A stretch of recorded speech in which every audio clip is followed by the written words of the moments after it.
remote island in the Pacific Ocean. A place forgotten by time.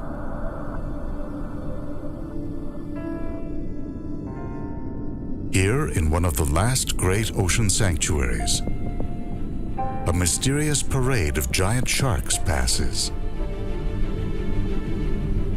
Most are pregnant females about to give birth. What has drawn them here? And where are they going?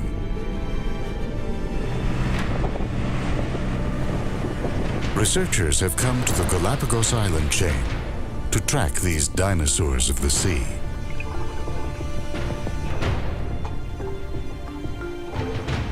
To follow them wherever they travel across the globe. On a journey of discovery to the Galapagos, realm of giant sharks.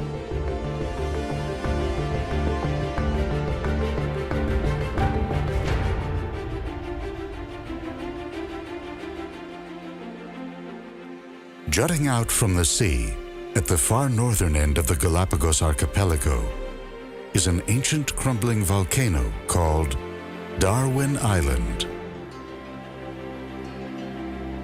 And just to its south, a magnificent natural arch. A group of scientists working under the auspices of the Galapagos National Park has just arrived.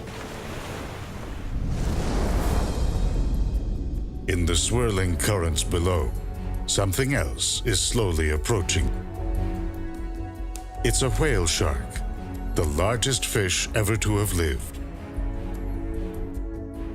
It's part of a steady stream of giant sharks that passes by Darwin Island.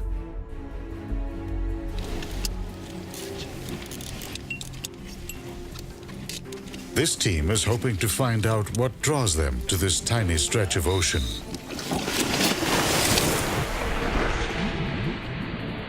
And where are they going? They wait on a rocky reef.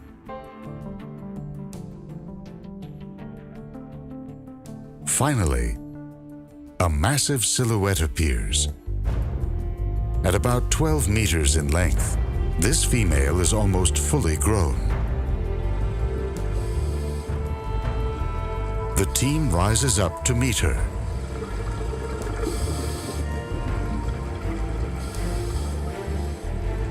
They'll attach satellite tracking devices, anchoring them in the thick skin on her back.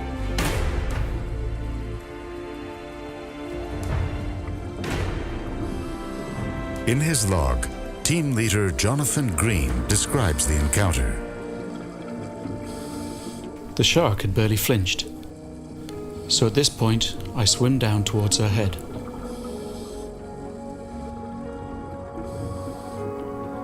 Once in front, I turn and let the current carry me the full length of her body past the tail. Her colossal size is apparent as her body slides by.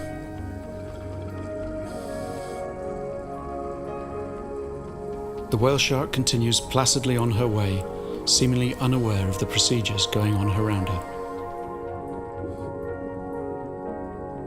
Whenever she breaks the surface, her tags will relay her location via satellite to the scientists. Ranger, as this whale shark is called, is now part of one of the most ambitious studies of marine animal migration ever undertaken. For several weeks, she stayed just north of the Galapagos Islands. Then she headed south and east to the coast of Peru, over 1,000 kilometers away. Rangers is not the only incredible journey documented by this team. Take the case of Jaws, another mature female. With tag in place, Jaws headed north and west, out into the rugged undersea terrain of the Galapagos Rift Zone. She appeared to be going out to sea. Instead, she turned around and made her way back to the Galapagos Islands.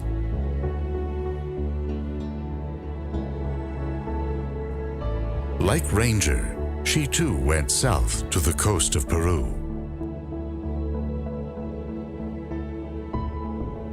Then there's Kimberly, a mere teenager at 5 meters in length. She arrived at Darwin Island with Jaws and followed her to the west.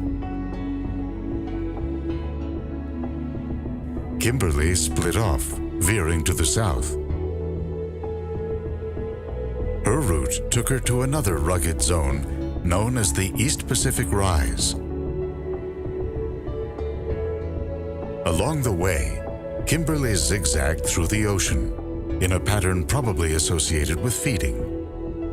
At a point 3,500 kilometers away from Darwin Island, the transmissions showed that her tag had detached and was floating on the surface.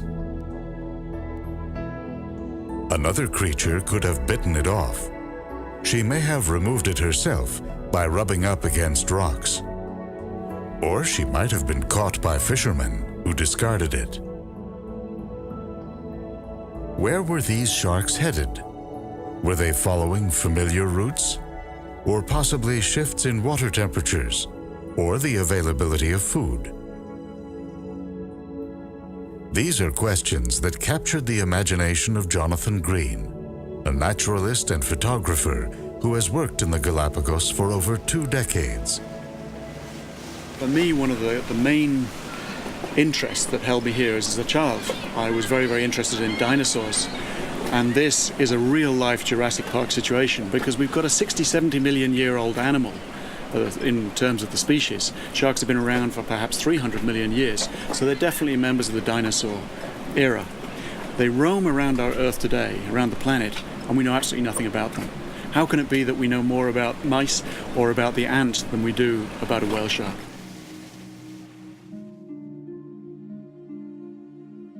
Whale sharks belong to an ancient class of fish whose bones are made of cartilage, and to a subclass that includes sharks and rays, the elasmobranchs. Of at least 500 species alive today, the ground sharks are most common, including hammerheads and the classic reef sharks. Whale sharks belong to a relatively small group called the carpet sharks.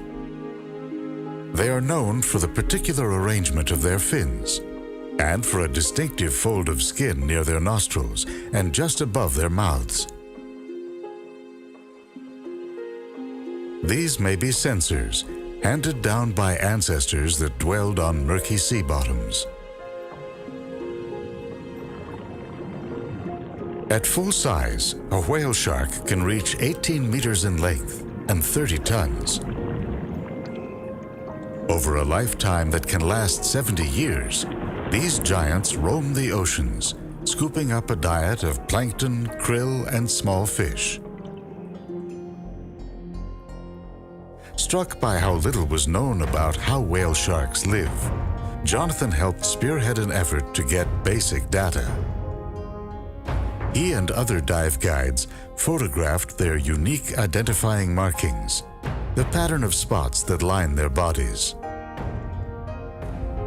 They submitted these fingerprints to an international database.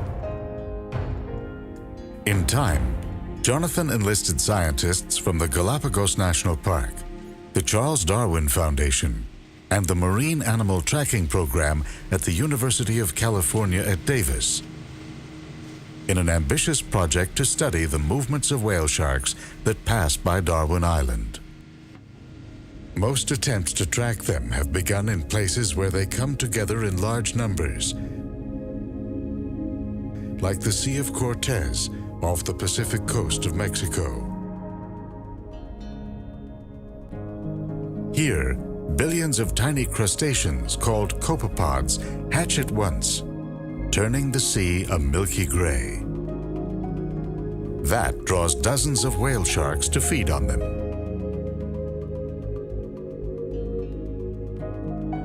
You can often see them feeding vertically, to get at the dense food concentrations.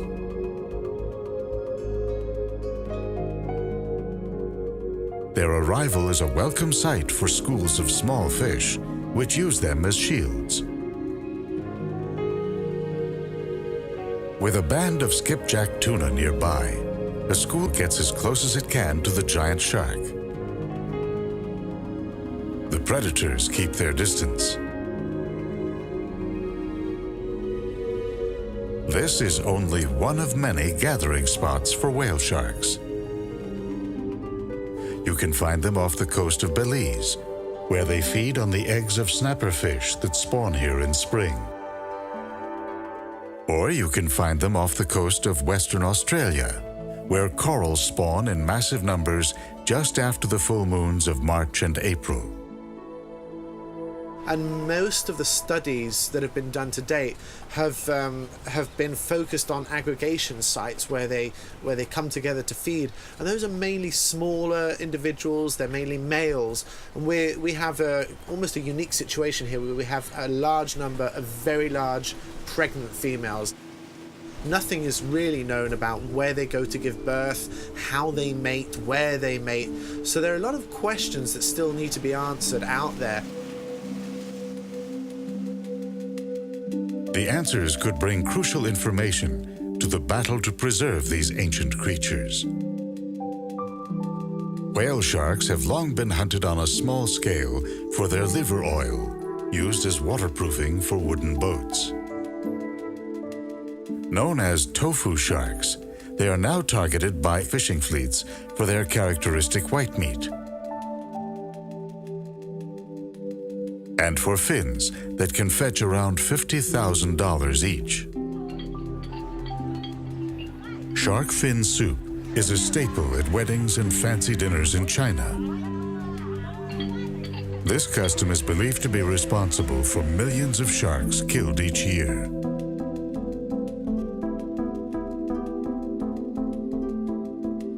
Whale shark fins are in demand, not so much for soup, as for bold displays designed to lure shark fin buyers into stores or customers into restaurants.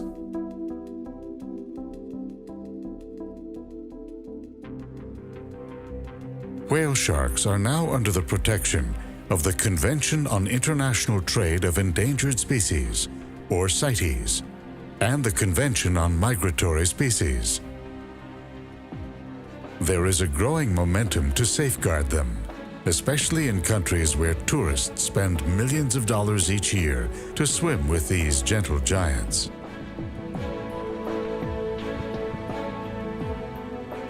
The docile nature of whale sharks is what allows the Galapagos team to approach them, then to clip DNA samples from fins or place satellite tracking tags into their skin.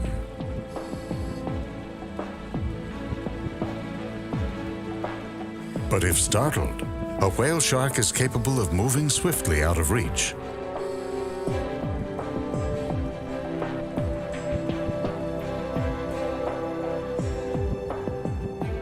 At full size, a whale shark is powerful and potentially dangerous. If the approach is not just right, or the tag inserted too deeply, the response can be violent.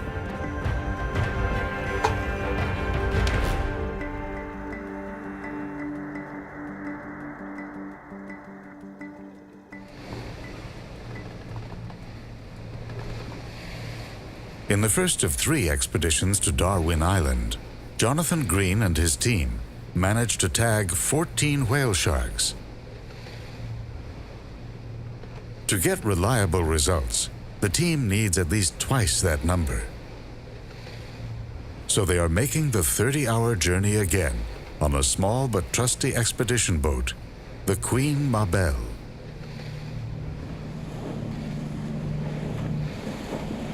It's the heart of the cool season, and the boat is carried along by northbound swells generated by a current that flows from Antarctica up the coast of South America. On his journey to the Galapagos Islands, Charles Darwin noted the singularly low temperature of the surrounding water brought here by the Great Southern Polar Current.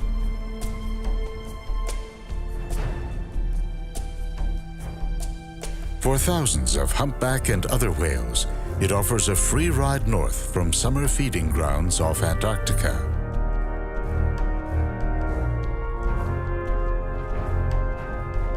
The Humboldt Current is thought to have transported many of the unique creatures that Darwin observed on these islands. From the mainland, giant tortoises were probably washed into the sea by storms. The current carried them across the 1,000 kilometers of ocean to reach the Galapagos. They gradually dispersed among the islands, each one a world unto itself. Down through the generations, the tortoises adapted to unique local conditions and developed differences, especially in their shells.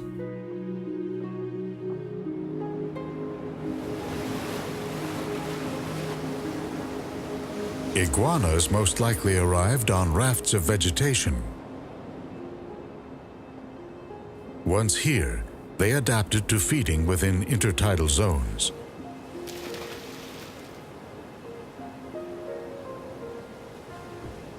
It's in the sea that the Humboldt Current has had its greatest impact.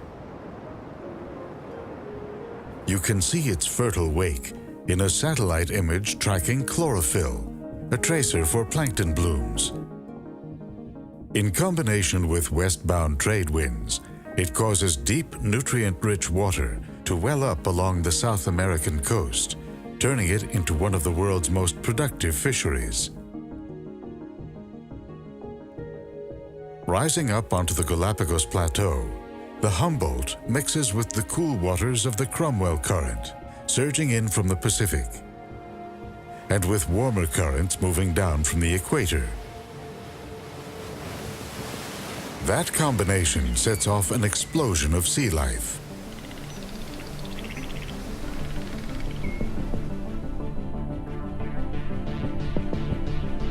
Manta rays arrive to sift the upper levels of the ocean for microscopic plankton.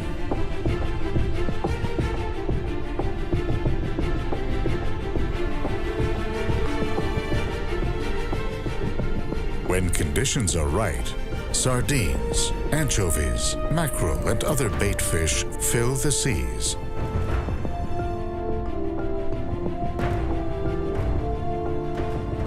That can attract legions of striped marlin from around the region and beyond.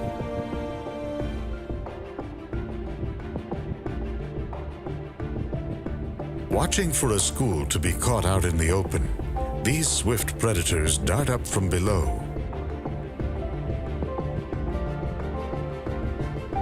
The school closes ranks, forming a bait ball.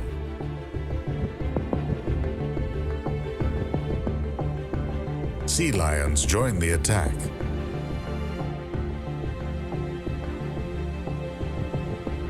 The school evades them by twisting and turning as one.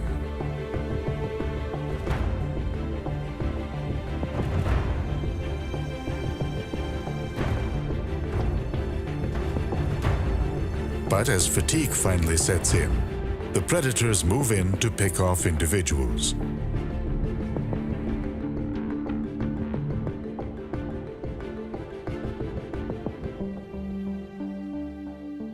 Moving through these fertile waters, riding the northbound current, a mysterious line of whale sharks is headed for a tiny, remote outpost, Darwin Island. What draws them here? That's the question this team is hoping to answer as they too arrive at Darwin Island. The blue skies give way to low cloud and the ocean reflects gunmetal grey. The morning is spent activating the satellite tags, removing the old leaders and replacing them with shorter plastic-covered steel wire.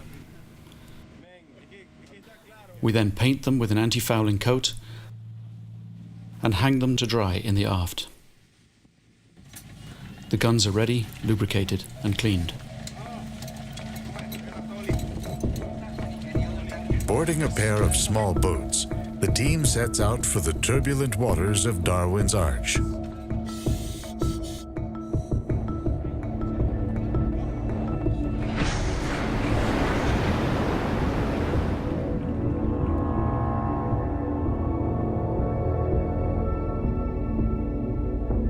Their strategy is simple: wait on the rocks. If no whale sharks pass by, they'll swim out into the current to search for them in open water.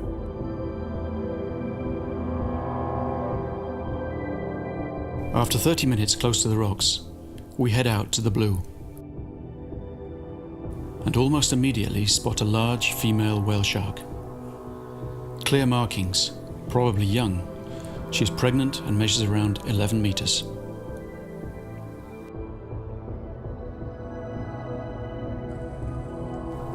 I'm able to get alongside and shoot the dart through the dorsal fin, about 2/3 of the way close to the leading edge.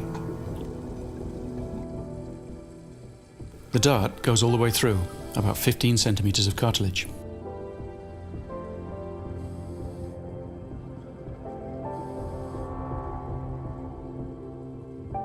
Then, the team witnesses a scene that can only deepen the mystery of these giant sharks. Another female suddenly appears.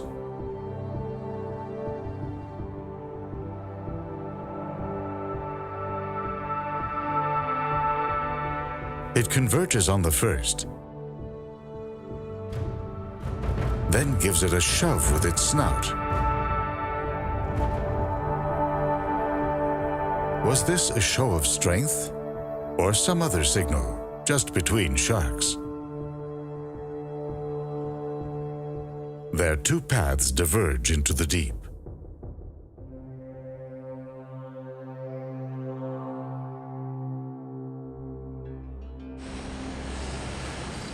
The expedition is off to a great start. At least that's how it appeared on its second day.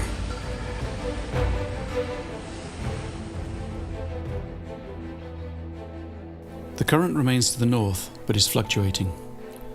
Sea surface temperature still high, 25 degrees centigrade. Big schools of hammerheads pass by, out in the blue and down deep below us. We do a shallow dive before lunch, as skipjack tuna are feeding close to the anchorage. Bright streams of quicksilver weave a complicated dance with sharks.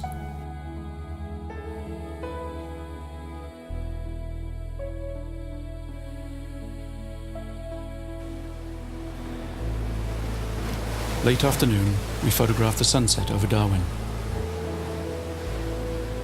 And the light catches the spray from the crashing breakers.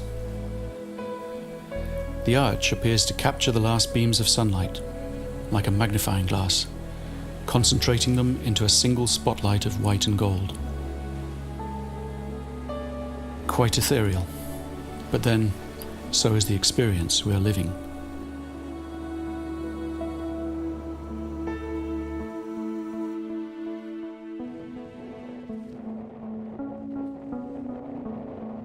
Day 3 brings an unexpected shift in the currents that swirl around Darwin.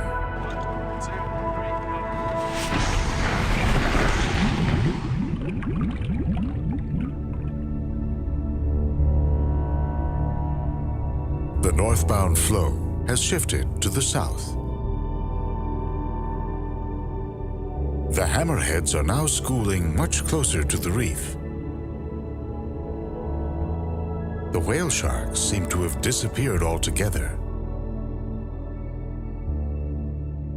Conditions are far from optimum as the current has swung around 180 degrees.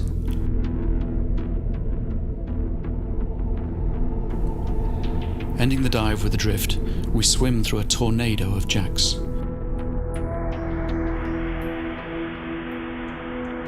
And in less than 3 minutes, are being sucked in behind the arch. Time to surface quickly, before we get taken over the platform and into the maelstrom of crashing waves.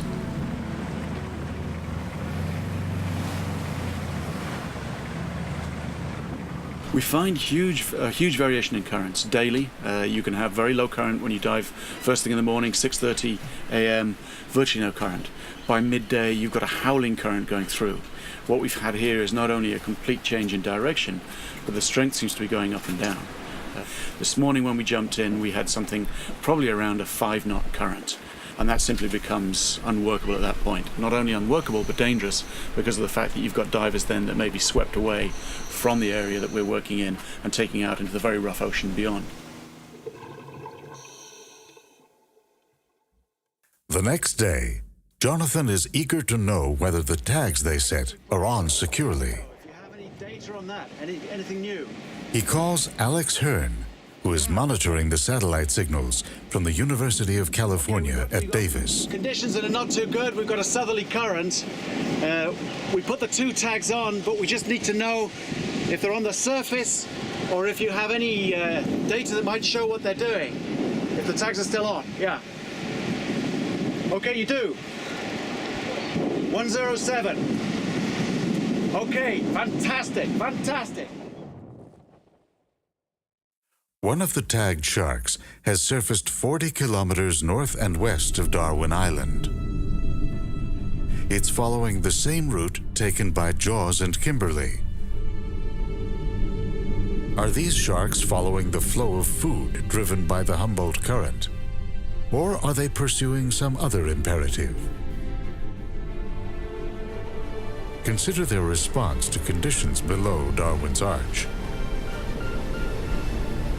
As deep currents hit the island, they carry a flood of nutrients to the surface. As a result, the rocky reefs beneath the arch are enveloped by what one biologist called a great wall of mouths. Everything from microscopic zooplankton to schools of fish. Moving through them are predators such as sharks and jacks, along with those giant filter feeders, the whale sharks. And yet, even as they encounter enormous schools of small fish and dense plankton, they keep their mouths shut tight. There must be another reason they're coming here. We know that they're coming here for a specific reason, but it's got to be something important enough that we see literally hundreds of whale sharks in an area like the Darwin Arch during the season, and we don't see whale sharks anywhere else in the Galapagos archipelago. So they're coming to Darwin's Arch for a specific reason. I still think that the whale sharks are coming here for birthing. One thing that just about all the big female whale sharks have in common is that they're pregnant. They seem to be in an advanced stage of pregnancy, and so we think that they're probably birthing down at depth. There's a steady trickle of sharks coming through. Why aren't they all coming at once? You know, are they coming when they're ready to come, perhaps? I suspect that there's an internal clock that's telling them it's time to move up to Darwin and then out to wherever it is that they're giving birth. If not in the deep channels surrounding Darwin Island, then perhaps these females are giving birth out in the Galapagos Rift Zone to the north. This region took shape millions of years ago when titanic sections of the Earth's crust began pulling apart. The undersea terrain is lined with ridges and seamounts and hydrothermal vents that attract a variety of deep ocean creatures. The nooks and crannies of the ocean bottom could offer myriad safe havens for infant whale sharks to grow. Where and when the females give birth is just one of the mysteries of whale shark reproduction. A single pregnant female captured by fishermen in Taiwan offered some remarkable clues. Scientists moved in quickly to dissect the shark. They found that she was carrying 300 offspring. They represented all stages of development, from tiny embryos to pups ready to be born. That's not all.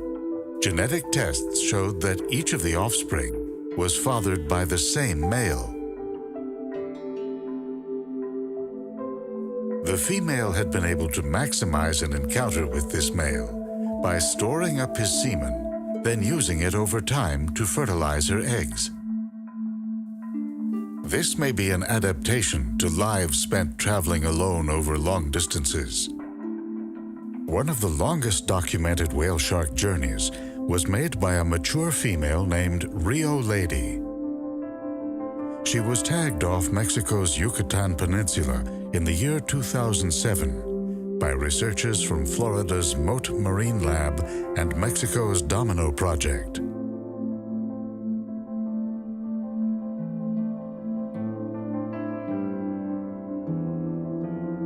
They watched as she headed over to the coast of Cuba, then turned south into the Caribbean. Past Jamaica, she turned and swam straight for the Atlantic Ocean.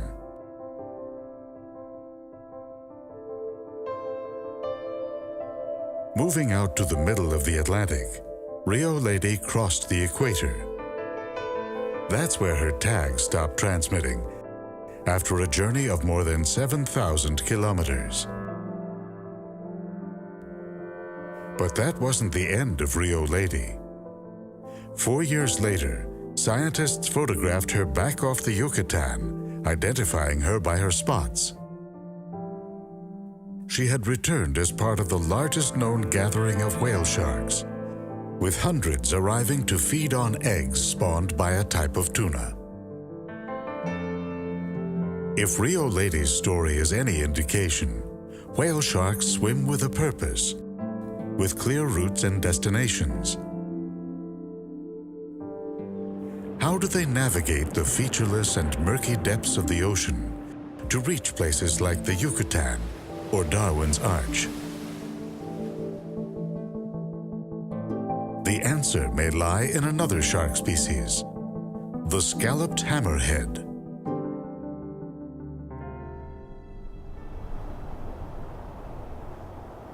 For the last decade, Alex Hearn from the University of California at Davis has been spearheading an effort to track the movement of hammerheads and other sharks throughout the region. It's part of a much larger effort by the Galapagos National Park to understand the role these islands play in the survival of migratory marine species. This team's goal is to find out where various shark populations go, what routes they use, and how far they travel.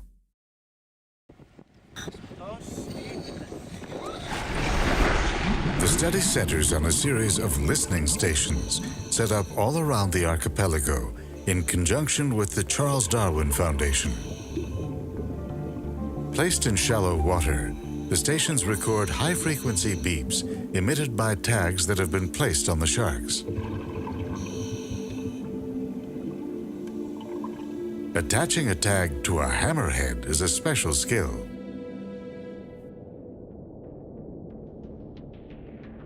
The noise from scuba tanks is known to scare them off, so team members must free dive down to get close. The object? To jab the tag into the muscle on the shark's back. The tags usually fall off after about a year. The data shows that while hammerheads travel throughout the region, they congregate in large numbers only where strong south currents sweep the edges of Darwin and nearby Wolf Island. It's a remarkable sight, considering that these strange creatures were practically fished out of here in the mid-1990s. Their population surged again with protections offered by the Galapagos Marine Reserve, established in 1998. Since then, Darwin and Wolf Islands have become a mecca for divers, who come from all over the world to take in the spectacle.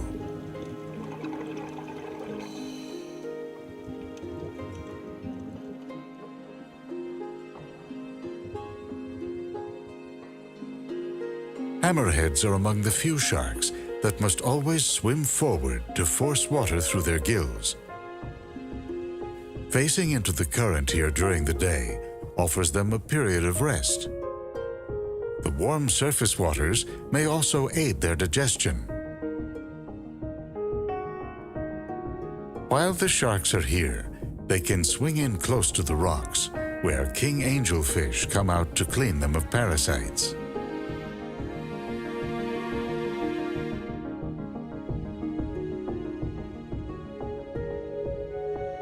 At times, larger ocean creatures do return the favor.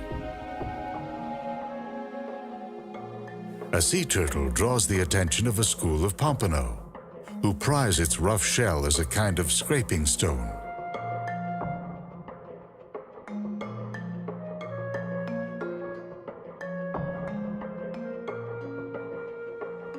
After a day spent at the reef, the hammerheads peel off into the surrounding waters, where they use their acute senses to hunt. How do they find their way back to Darwin through the featureless and murky depths?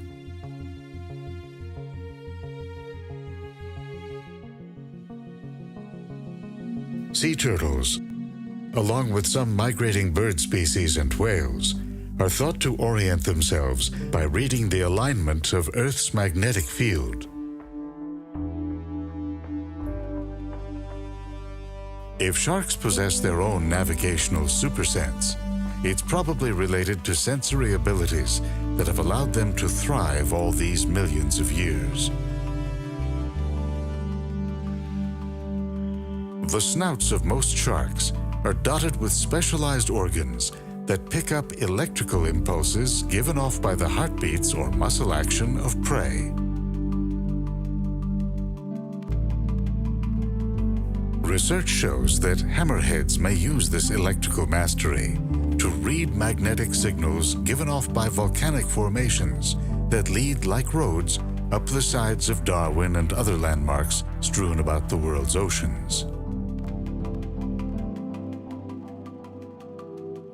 Whale sharks may be reading these same signals, but that doesn't mean they always arrive on cue.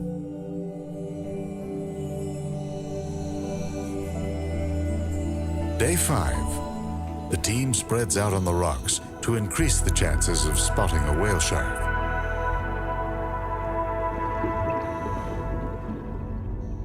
With none in sight, they move out into the blue and drift.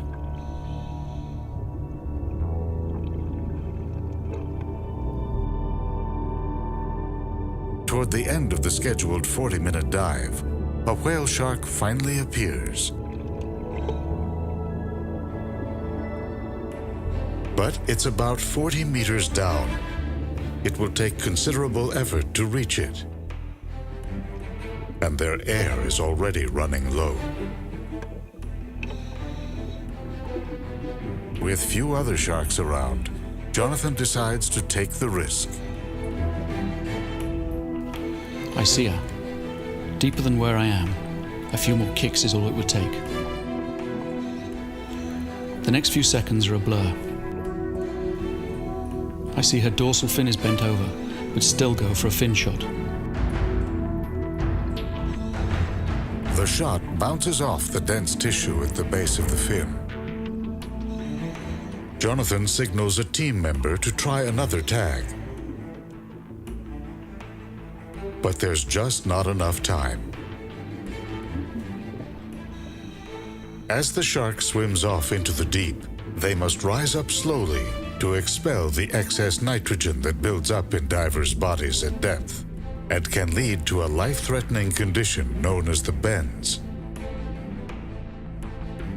But several divers, including Jonathan, do not have enough air to safely reach the surface. Fortunately, teammates are there to assist.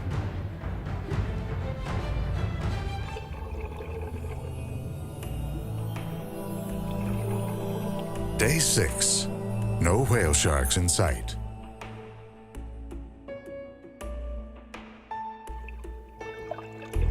To widen their search, the team tries snorkeling out in the blue.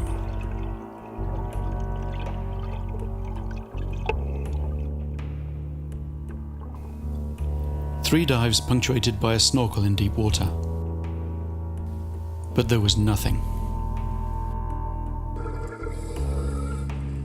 Swam with dolphins though, so the day has not been without its moments.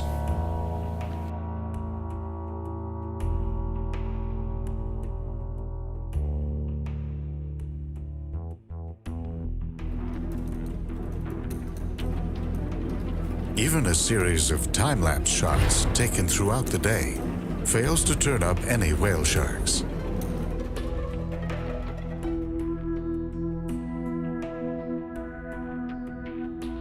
The current has now picked up speed. The team struggles to hold on to the reef.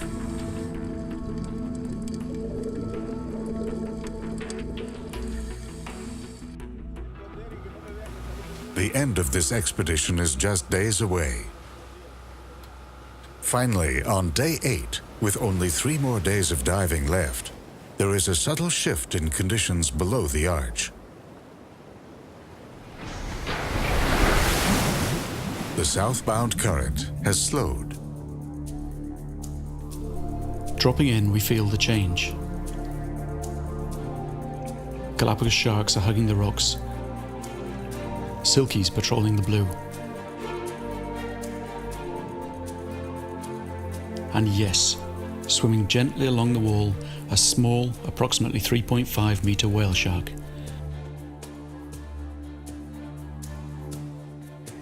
This one is too small to tag, but it could be a sign that the whale sharks are back.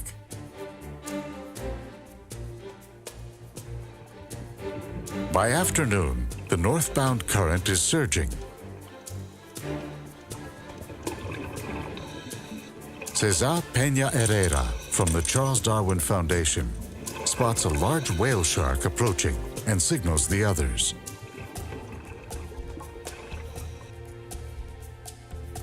Eduardo Espinosa, a scientist with the Galapagos National Park and a seasoned shark tagger, is on it. But the shark is racing away. He struggles to catch up.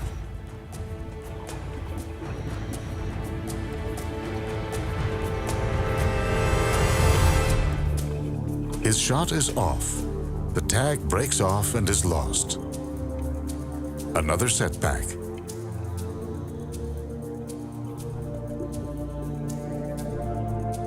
The sharks may be back, but the cables that hold the satellite tags keep breaking.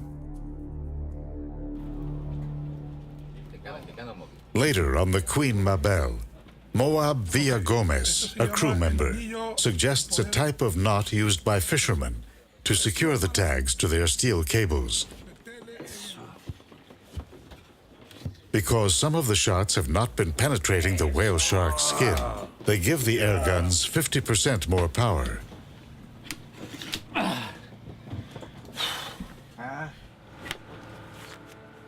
Day 9. In his log, Jonathan notes that the trip now hangs in the balance, but that it may not be in his power to tip it in their direction.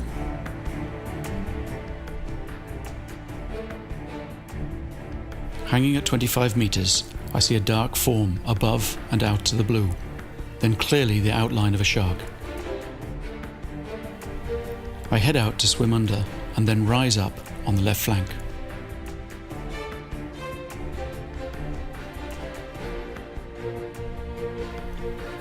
The shot will be easier from the right, so exchanging sides, I move forward and the shot goes in just fore and to the right of the dorsal fin.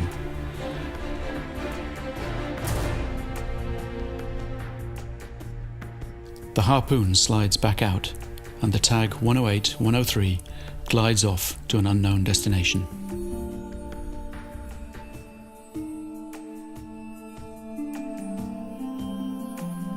This time, it's the beginning of the dive. and Jonathan has enough air to stay and take in the scene.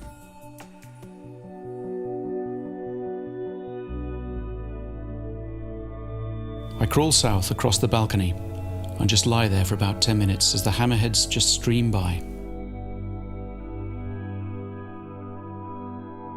Their silver and bronze sheen almost aglow in the midday light, like celestial bodies floating in aquatic space.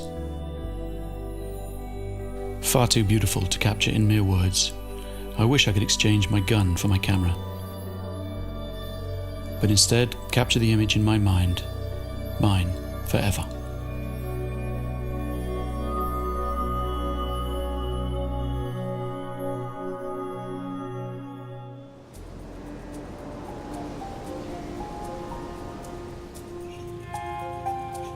It's the final day of the expedition.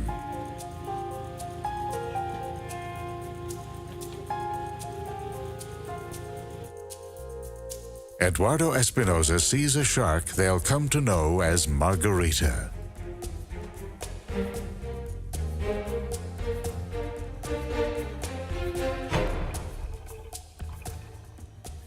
Based on her size, 12 meters long, Margarita is 30 to 40 years old.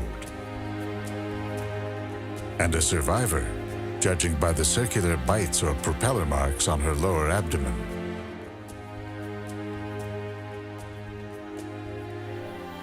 Later on, Jonathan finds Margarita still at the reef, identifying her by her tag number.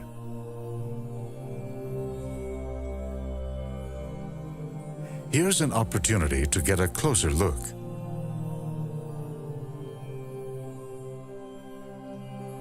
With the current sweeping him away, he descends to the rocks below.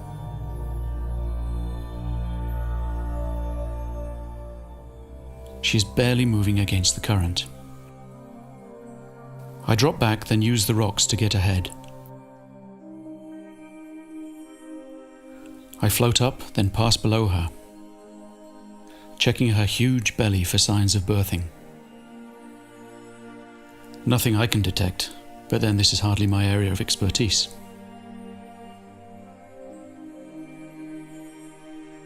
If a newborn shark does come into the world, several jacks are there ready to grab a meal.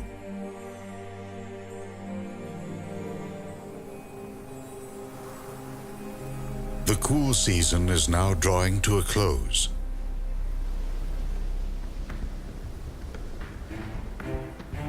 On land, the turbulence of mating season is overtaking the colonies of marine iguanas.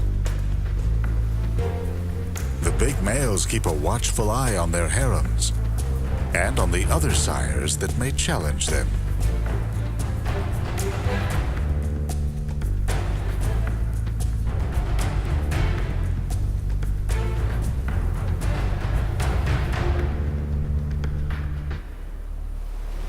Out at sea, the water is getting warmer as the Humboldt Current slows and equatorial currents push south. This is the time when humpbacks and other whales head back south to summer feeding grounds off Antarctica.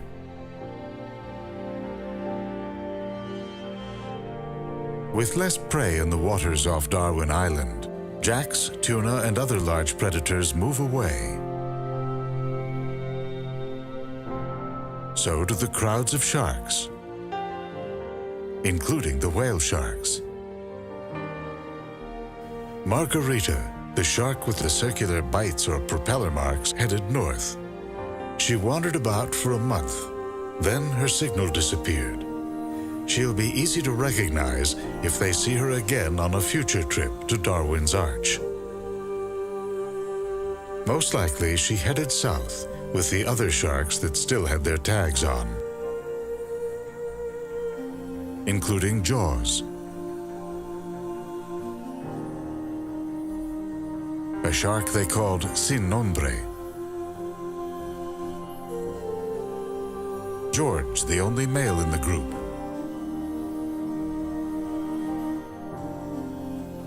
and Carla. They all went to a region off the coast of Peru, lined with steep ridges. As the chlorophyll data shows, these are some of the most fertile waters on the planet. Deep, nutrient-rich currents rise to the surface, and sea life is abundant year-round. If the female sharks are giving birth up north, perhaps this is where they are finding their males, as well as the food supply that will sustain them on their way back to the Galapagos and beyond. The data included a few notable exceptions, like Ranger, who was on her way down the coast of South America when her tag stopped transmitting. And Kimberly, the teenager last seen heading south in the mid-Pacific. When the study began, almost nothing was known about the parade of whale sharks that passes by Darwin Island. More years of research are needed to find out just how widely they travel, where they go to give birth, and what is it that draws them in such numbers to this narrow, rocky reef.